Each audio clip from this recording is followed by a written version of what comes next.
Hello students, welcome to class. आज मेरा पहला दिन है जिसमें हम क्लास 9th के मैथ सब्जेक्ट के बारे में पढ़ेंगे।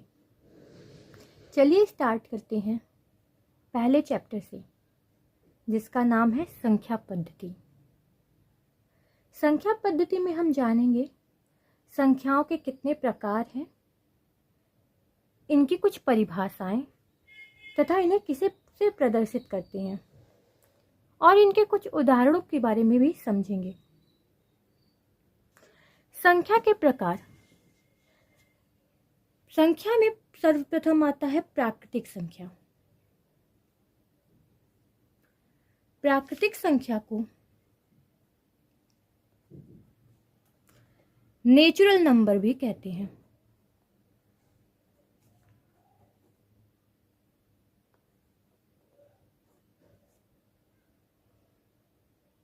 तो प्राकृतिक संख्याएं वह संख्या होती हैं जो 1 से प्रारंभ होती हैं और अनंत तक जाती हैं।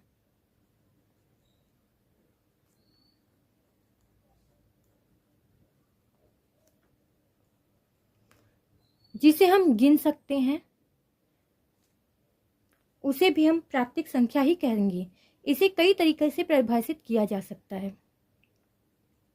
उदाहरण में हम कहेंगे 1, 2, 3, 4 इत्यादि। प्राकृतिक संख्या के बाद हम बात करेंगे प्राकृतिक संख्या के अंतर्गत आने वाले संख्याएं, अर्थात प्राकृतिक संख्या को 2 भागों में बांटा गया, सम संख्या और दूसरी हो गई विषम संख्या।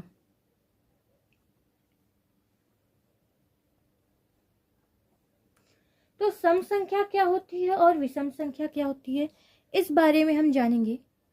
सम संख्या। सम संख्या को इवन नंबर कहा जाता है।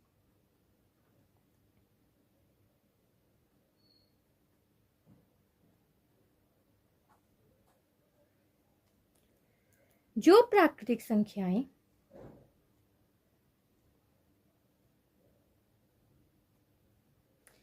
दो से पूर्णतः विभक्त होती हैं,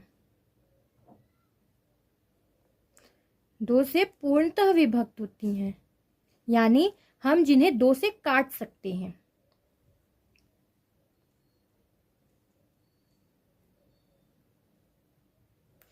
उन्हें सम संख्या कहा जाता है।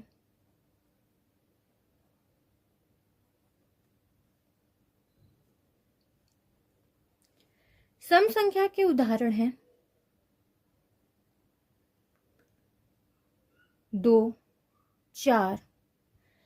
2 से पूर्णतः विभाजित होता है, 4 भी 2 से पूर्णतः विभाजित होता है।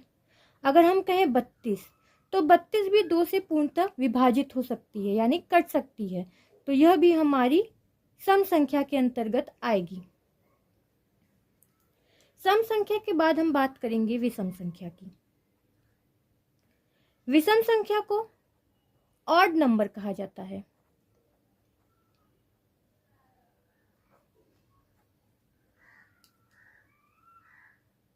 इस जो प्राकृतिक संख्याएं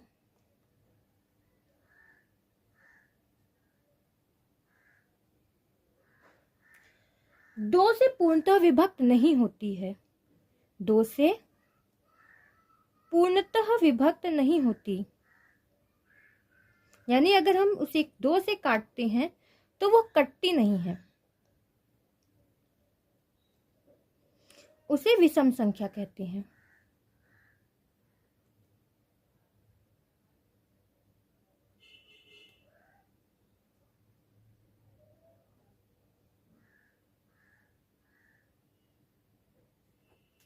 उदाहरण में हम जानते हैं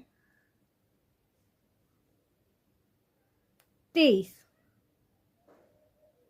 अगर हम 23 को 2 से विभाजित करना चाहे तो यह नहीं होगी। 25,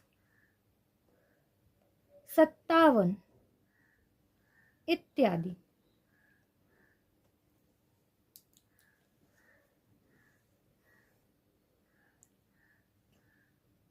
विषम संख्या के बाद हम जानेंगे भाज्य संख्या क्या होती है। भाज्य संख्या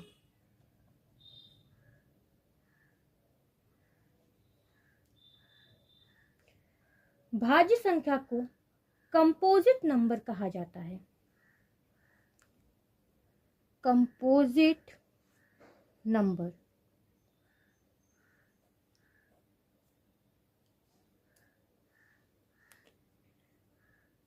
वह प्राकृतिक संख्या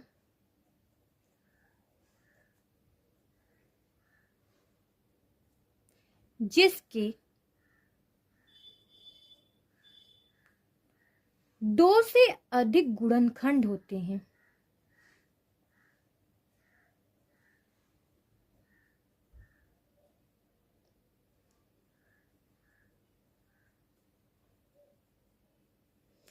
उन्हें भाज्य संख्या कहा जाता है।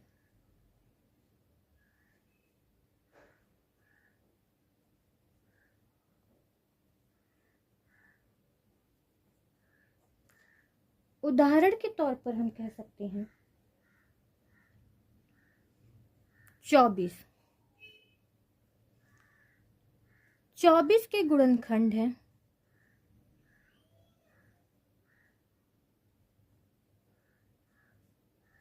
हम इसे 1 से भी काट सकते हैं, 2 से भी काट सकते हैं, 3 से भी काट सकते हैं, 4 से भी काट सकते हैं, 6 से भी काट सकते हैं, 12 से भी काट सकते हैं और 24 से भी काट सकते हैं। अर्थात इसके 2 या 2 से अधिक गुणनखंड हैं, अर्थात यह भाज्य संख्या है। भाज्य संख्या के बाद हम बात करेंगे अभाज्य संख्या की। अभाज्य संख्या को हम प्राइम नंबर कहते हैं।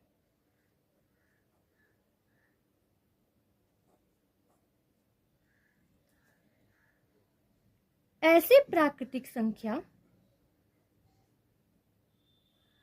या वह प्राकृतिक संख्या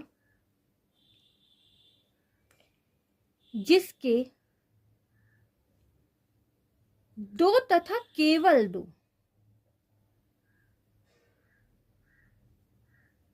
गुणनखंड हों,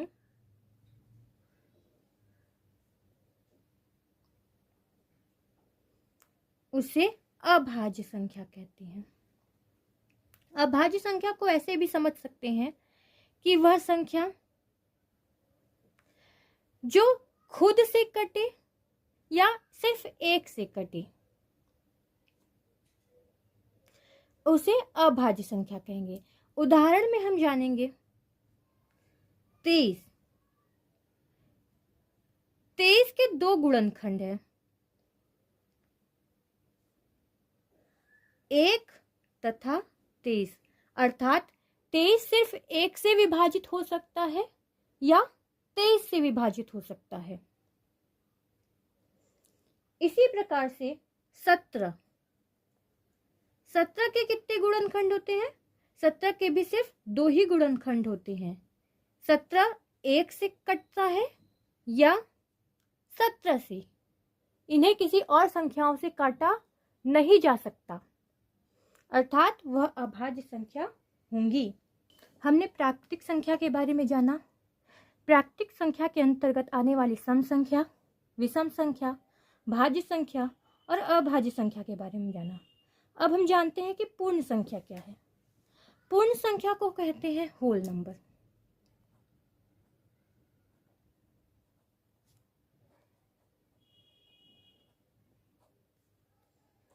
पूर्ण संख्या वह संख्या होती है,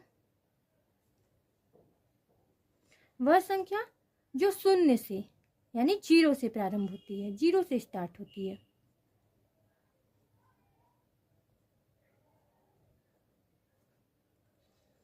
उदाहरण के तौर पर हम जानेंगे 0, 1, 2, 3 एटसेट्रा। पूर्ण संख्या के बाद बात करते हैं पूर्णांक संख्या की।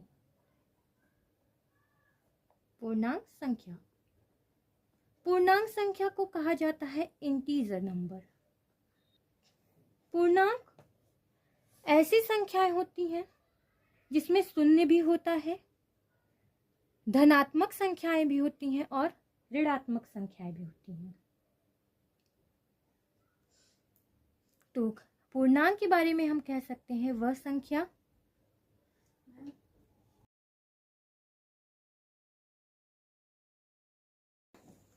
जो धनात्मक, ऋणात्मक व शून्य होती है।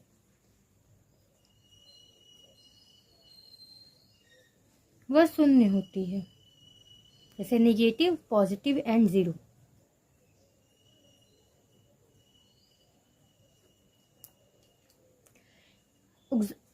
उदाहरण के तौर पर हम क्या देखेंगे, से 0, 1, 2, 3, इधर -1, -2, -3, डैश डैश डैश।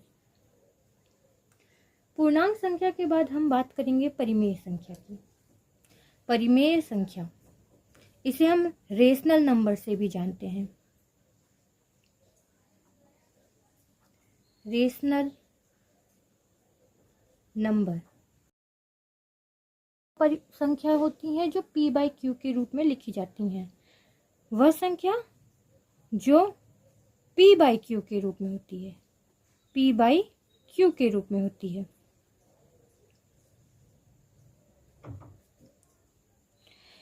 जहां p और q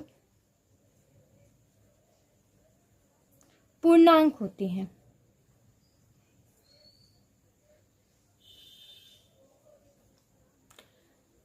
तथा q कभी भी 0 नहीं होता है, q is not equal to 0। उदाहरण देखेंगे हम, जैसे होगा 3/4। यहाँ 3 भी पूर्णांक संख्या है, 4 भी पूर्णांक संख्या है। अगला देखा जाए -21/20, तो यहाँ 21 -21 है, तो वह भी एक पूर्णांक संख्या है। 20 वह भी एक पूर्णांक संख्या है। अर्थात ये जब बटे में आते हैं तो इन्हें कहते हैं परिमेय संख्या। अब बात करेंगे हम अपरिमेय संख्या की।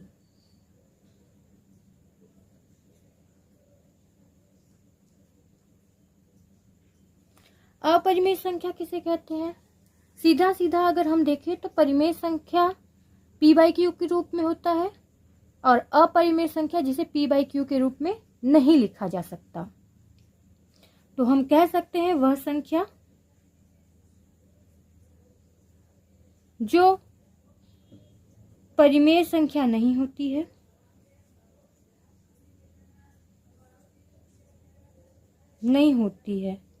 या कह ले p/q के रूप में नहीं लिखी जा सकती।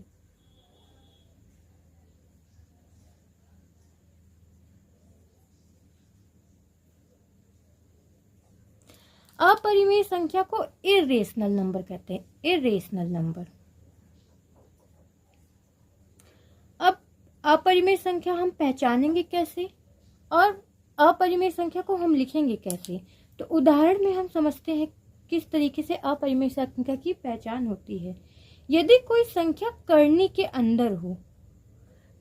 अंदर हो परंतु वह एक अभाज्य संख्या हो, जैसे अभाज्य संख्या 3, करनी में 23,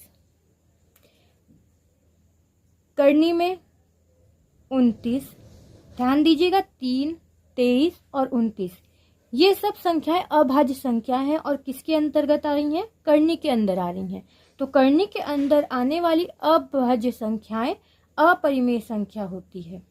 अब नंबर आता है वास्तविक संख्या का। वास्तविक संख्या किसे कहते हैं? वास्तविक संख्या को हम रियल नंबर से जानते हैं, रियल नंबर कहा जाता है। आप सब जानते होंगे, आप लोगों ने रियल लाइन पढ़ा होगा। रियल लाइन में ही हम लोगों ने रियल नंबर्स रखते हैं। तो रियल नंबर होता क्या है? वह संख्या जो परिमेय भी होती है और अपरिमेय भी होती है। वह संख्या जो परिमेय भी हो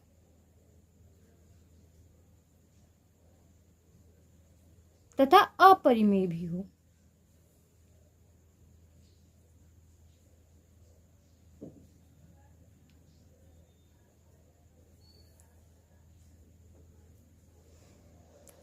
उसे वास्तविक संख्या कहते हैं।